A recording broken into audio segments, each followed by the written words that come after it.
Hello and welcome to Time Hack. I'm your host, the Minuteman, and today we're going to talk about the different options that you have to power a quartz watch. Let's roll that intro.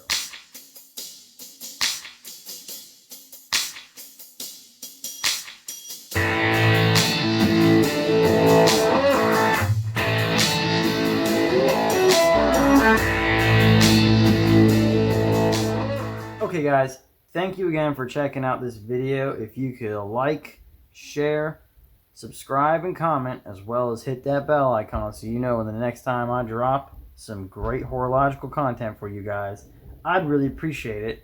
I already appreciate all three of you guys who decided to subscribe. Thank you. That means a lot, and hopefully we can pick up some more here. If you are watching it and you seem to like what I got here, please do help me out and hit that subscribe button. Anyway, enough begging. Let's go ahead and talk about what we came here to talk about today. And that is our options for powering our watches. First off, I'm going to go ahead and discuss the standard way, the old school way, by taking a look at this here, which is a Felitta Speedmaster homage, and it is a manual wind seagull chronograph. Seagull being the name for the movement here. Well, it's not the name for the movement, but I guess the manufacturer of it. So you have to manually wind this watch to give it power. The power source is you, and you're converting your energy, well, you're storing your energy into the mainspring of this watch. And then as time goes on, it leads to the escapement, which is kind of like this oscillating little arm that kicks a pallet fork back and forth at a regular interval that translates into seconds on your watch. And as it works its way through, the energy has to go through a couple of layers of gears and finally works its way up to the seconds hand. And that way you can tell time. And so this is not an NH35, but let's go take a look at the specs for a general Seiko NH35. You are looking at a power reserve of, I'll try to get this to focus here. You're generally looking at a power reserve of about 41 hours. You're getting an accuracy of plus or minus 40 seconds a day, and you're gonna have to service it about every 5 years, give or take, depending on your watch and how you use it.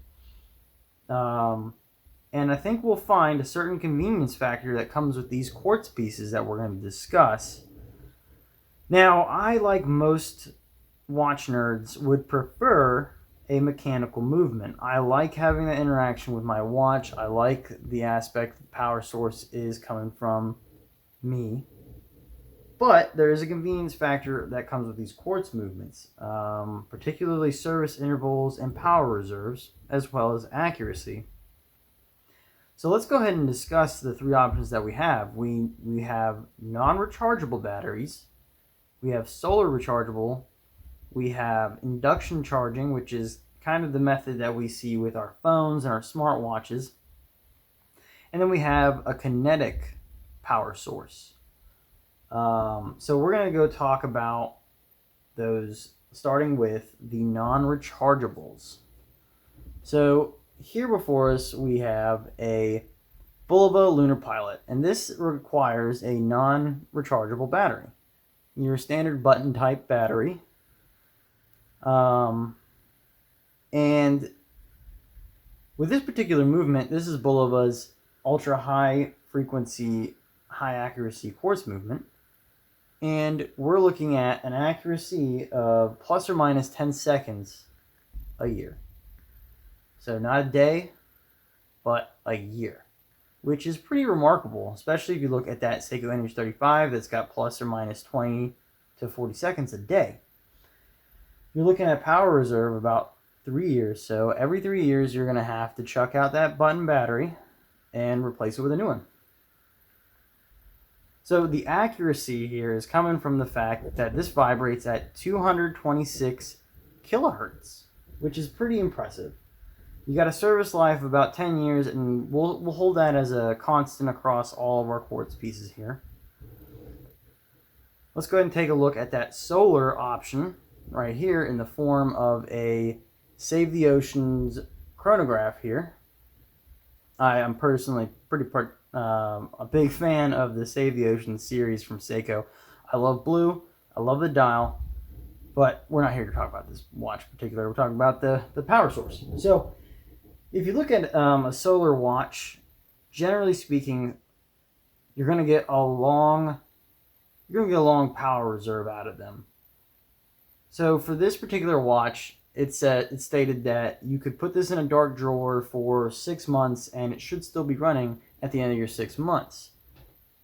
And you're probably going to take about 3 hours of good, non-interrupted sunlight to charge this to its maximum capacity, which is pretty good, especially compared to your manual mechanical watches. Now, this vibrates at 32,768 hertz, not kilohertz. So you're getting less accuracy than your Bulova, but you're still getting a plus or minus of 15 seconds a day. Pretty darn good, again, compared to that traditional mechanical movement. So, as these capacitors in here either experience temperature changes, they get low on juice, or they're overcharged, it can damage and wear the batteries in here. And so you'll run into reductions in your accuracy because there isn't as much power being stored. But you should service them every 10 years, and during the service, that's when they're going to replace the battery. So, the argument could be made that you never have to replace the battery on a solar watch. You just have to get it serviced. So that's pretty nice. I'm not really going to talk about our induction charging. You can do that with, these particular watches that I'm about to show you, are kinetic watches, especially if you upgrade them to that lithium-ion battery that I'll discuss. I think you'll find that it's a pretty good option. Once you figured out a good charging platform to use, you can go on various forums. People talk about different induction chargers that they've tried with these watches to various success or failure. I have not looked at it because I'm perfectly fine sitting there and adding my energy into this watch. Now, how does that happen?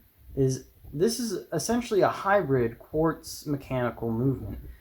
There's an oscillating weight, just like in an automatic watch, that swings around in the back, and it turns the gears on a generator, essentially, and it will generate power and stores it in a capacitor. So it's transferring your motion, your kinetic motion, into stored power, but not into a mainspring. So these are pretty cool. I like that in from a horological standpoint, that this is a hybrid between mechanical and quartz. You're getting the accuracy of quartz. You're looking at plus or minus 15 seconds a month. Now, unlike these other quartz where you're looking at year, a month is probably coming from the fact that these are older. This is older technology.